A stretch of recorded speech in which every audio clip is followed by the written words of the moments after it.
یاد رکھو زندگی گزارنے کا طریقہ ہے کسی کو اپنی مجبوری نہ بناؤ. جب آپ مجبوری بنا لیتے ہو نا کسی کو, آپ کے ہاتھ بن جاتے ہیں, آپ کے ہاتھ بن جاتے ہیں. اور جتنا آپ اپنے آپ کو دوسروں کے سامنے مجبور بناؤ گے اس زمانے میں اگلا اتنا ہی آپ کو نوچ نوچ کے کھانا شروع کر دے گا, نوچ نوچ کے کھانا شروع کر دے گا. تو یہ ہم صرف فقیر کس کے ہیں؟ اللہ کے. محتاج کس کے ہیں؟ اللہ کے. بس اللہ کے سامنے گڑ گڑاؤ, اللہ کے سامنے ناک رگڑو, اللہ کے سامنے بولو میں محتاج ہوں, میں بھکاری ہوں تیرے در کا. باقی ہر ایک کے سامنے میرے بھائی سر اٹھا کے جینا سیکھ. اور دیکھو مرد کی اللہ نے یہ فطرت رکھی ہے کہ اپنے ماتحتوں کے, آپ کے ماتحت اچھا سلوک کرے نا, آپ 20 گنا بڑھا کے اچھا سلوک کرو ان کے ساتھ. ہمارے حضرت مفتی رشید احمد صاحب رحمہ اللہ تعالیٰ کی طبیعت میں بے انتہا استغنا تھا, بہت استغنا. استغنا سمجھتے ہیں؟ یعنی وہ اپنے آپ کو کسی کا محتاج نہیں بناتے تھے کبھی بھی. لیکن ہم نے دیکھا کہ ہمارے حضرت کی کوئی ذرا سی خدمت کر لینا, حضرت کو پتا چلتا تھا نا یہ دل سے خدمت نہیں کرنا چاہتا, حضرت کبھی بھی خدمت نہیں لیتے تھے اس سے. حضرت فرماتے تھے میرے محسنین صرف میرے ماں باپ ہیں اور میرے استاذ, اس کے علاوہ میں کسی کا احسان نہیں لیتا. ایسا سر اٹھا کے جیے ہمیشہ. لیکن ہم دیکھتے تھے اگر حضرت کی کوئی ذرا سی خدمت کر دے, بہت معمولی سی, اتنی دعائیں دیتے تھے, اتنی دعائیں, ہمیں شرمندگی ہوتی تھی, ہم نے کون سا تیر مار لیا بھائی, یعنی کیا کر لیا ہم نے, اتنی دعائیں, اتنا خوش, اتنا خوش. یہ عزت دار لوگوں کی علامت ہوتی ہے کہ وہ کسی کے محتاج نہیں ہوتے. لیکن کوئی ان پر تھوڑا سا احسان کرے تو رپلائی میں وہ تھوڑا نہیں, وہ بہت زیادہ. کیونکہ احسان کے بدلے میں اگر آپ احسان نہیں کرتے تو اس کو استغنا نہیں کہتے, اس کو تکبر کہتے ہیں. استغنا الگ چیز ہے. دیکھو کچھ لوگ کیا ہوتے ہیں, کسی نے آپ کی خدمت کر دی ہے تو کون سا تیر مار دیا اس نے, ہمیں کسی کے خدمت کی ضرورت نہیں ہے. دیکھنے میں تو لگے گا آپ بہت اونچے ہیں, لیکن یہ اونچے نہیں, آپ کا کھوپڑی کیا ہو گئی ہے, آؤٹ. آپ میں تکبر ہے. بھائی کوئی خدمت ٹھیک ہے, آپ اس کی خدمت کے محتاج نہیں ہیں, لیکن اگر اس نے خدمت کر دی ہے نا تو آپ اس کو رپلائی ایسے دو کہ جیسے آپ کو بہت ہی اچھا لگا ہے, آپ کو ضرورت تھی.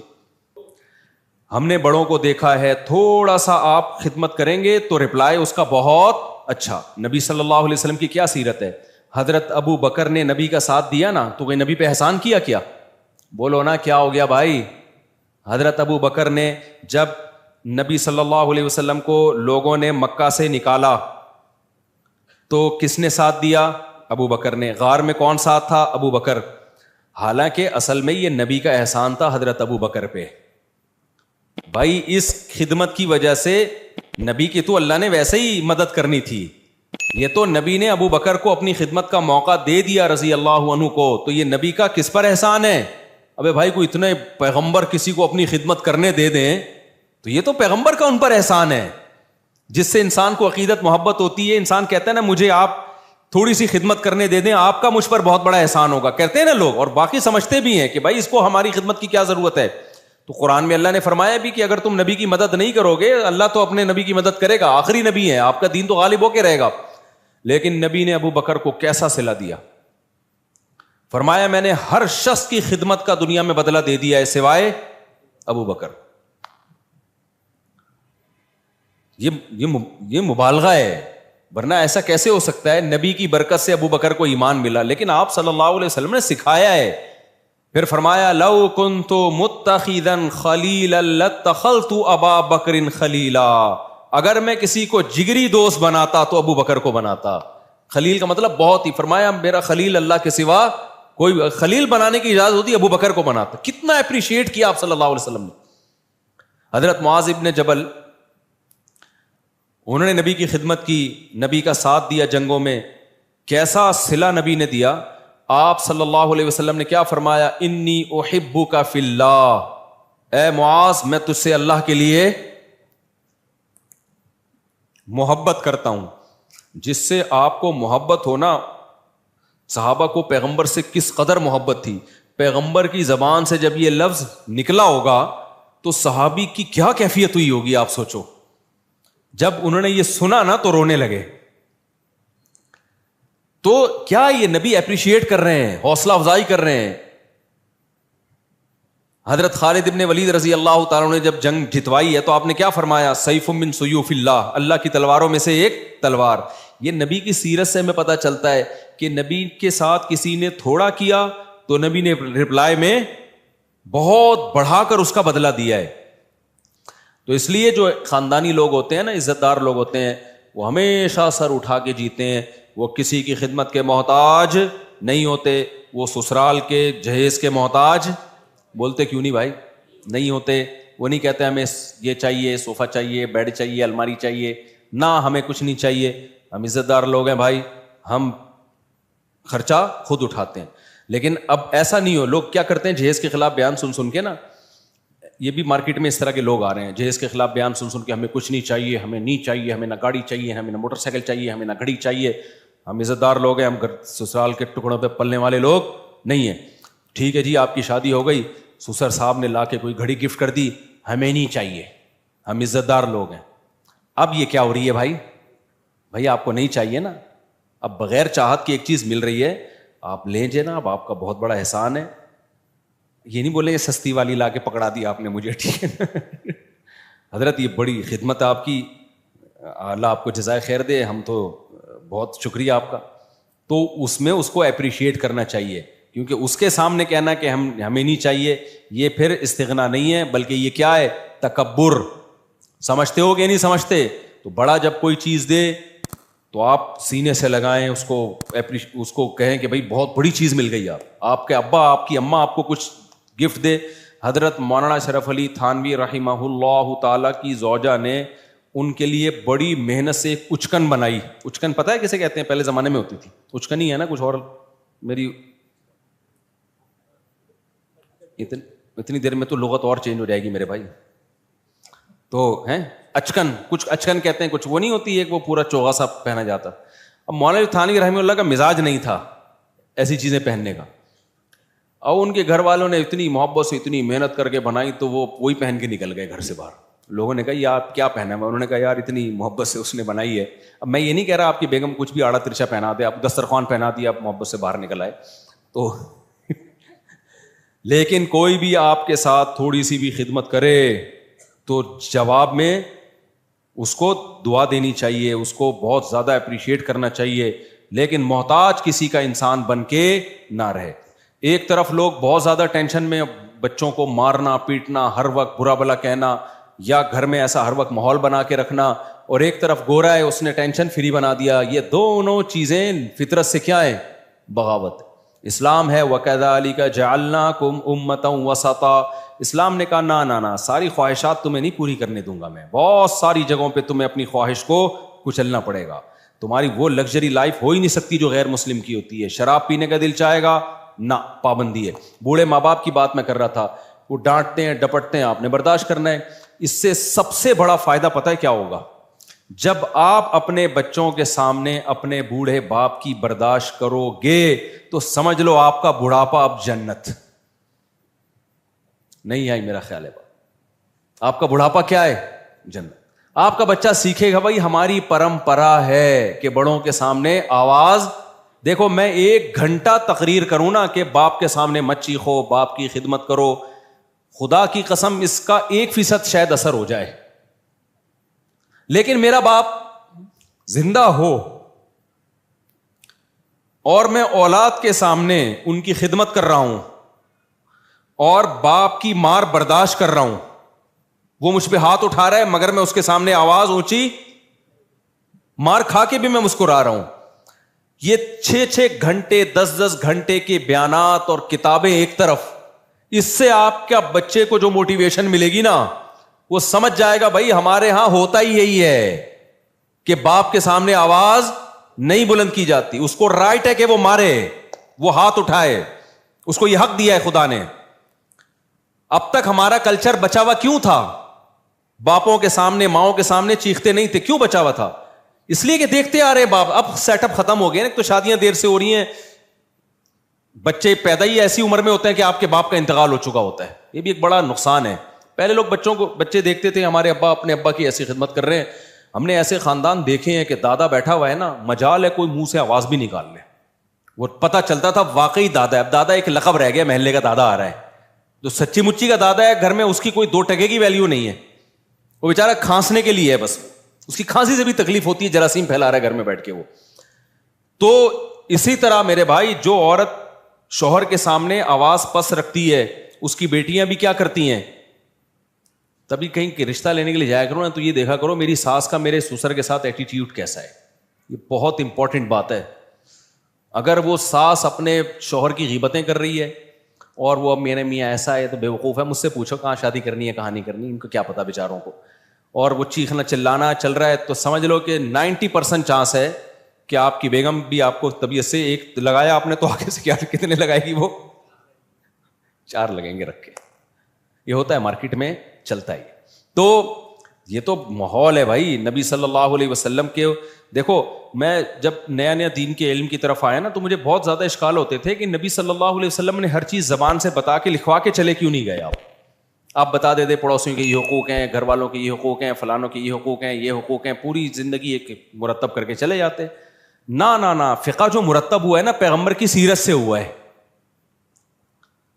پیغمبر سے عمل کروایا گیا ہے. کیونکہ نبی کا کام صرف مسئلہ بتانا نہیں ہے, مسئلے پہ شریعت پہ لوگوں کو چلانا ہے. چلانے کے لیے ضروری ہے کہ صحابہ آپ کو خود چلتا ہوا دیکھیں اس پہ.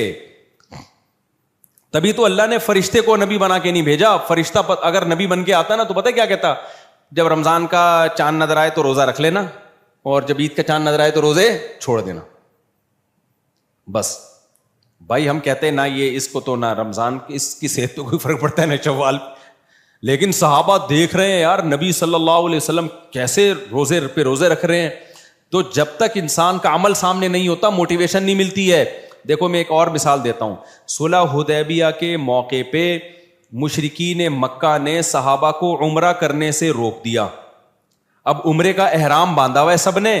آپ کو مسئلہ پتا ہونا چاہیے کہ جب ہم عمرے کا احرام پہن لیتے ہیں, لبیک اللہم لبیک کہہ دیتے ہیں, تو جب تک طواف اور سعی نہ کر لیں وہ احرام اتارنے کی اجازت بولو نہیں ہے. بالکل ایسے جیسے تکبیر تحریمہ کے لیے نیت باندھ لی نا, تو جب تک 2 رکعتیں پڑھ کے سلام نہیں پھیرو گے آپ کو نیت توڑنے کی اجازت نہیں ہے, گناہ ہے نیت توڑنا. تو ایسے ہی احرام جب ایک دفعہ باندھ لیا جائے نا تو جب تک عمرہ نہ ہو جائے آپ اس احرام کو نہیں کھول سکتے.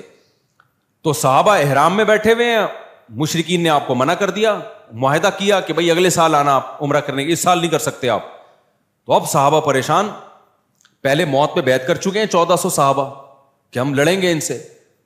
تو موت پہ بیعت بھی ایسے جذبات بنے ہوئے ہیں, بھائی ہم نے تو ان سے لڑنا ہے, موت پہ بیعت کر کے تیار بیٹھے ہوئے لڑائی کے لیے. اب شرطیں ساری کافروں کی مان رہے ہیں, اور پھر مزید شرط یہ کہ عمرہ کرے بغیر احرام بھی کھول دو آپ, یعنی سر منڈا لو پہلے ہی اور احرام کھول کے دم دو.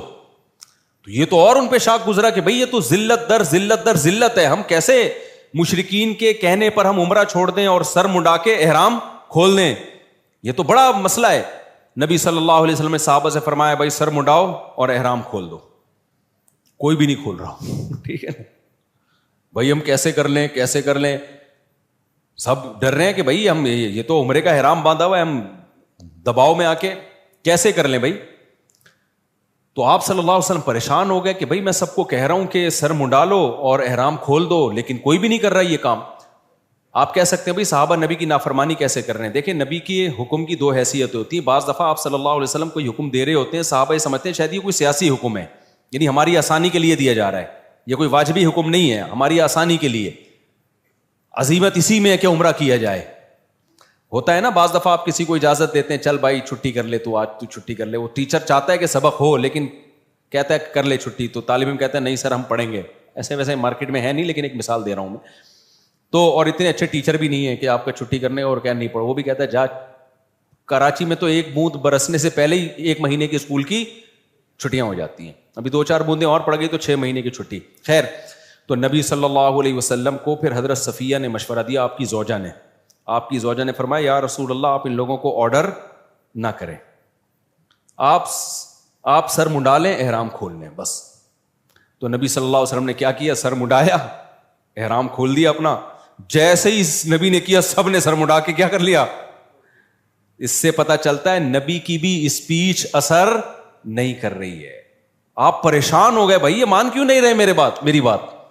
لیکن جیسے ہی عمل کیا ہے نا ایک دفعہ بھی, اور مشورہ کس نے, آپ کی زوجہ نے دیا کہ حضرت صفیہ نے, کہ آپ نہ بولیں لوگوں کو, آپ صرف یہ کام کر لیں, آپ سر منڈالیں اپنا اور آپ احرام کھول دیں. جیسے ہی کیا سب نے فوراً.